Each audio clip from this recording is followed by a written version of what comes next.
The question is, when you stand before judgment, what words will you hear? See, Jesus gave two different scenarios in the Scripture.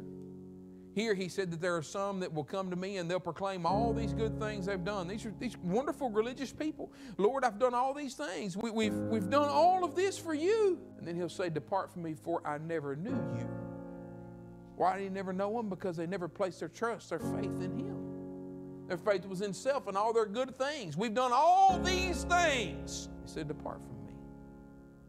The other side of that coin, so to say, elsewhere Jesus said that there is a scenario wherein one might be told, well done, thou good and faithful servant.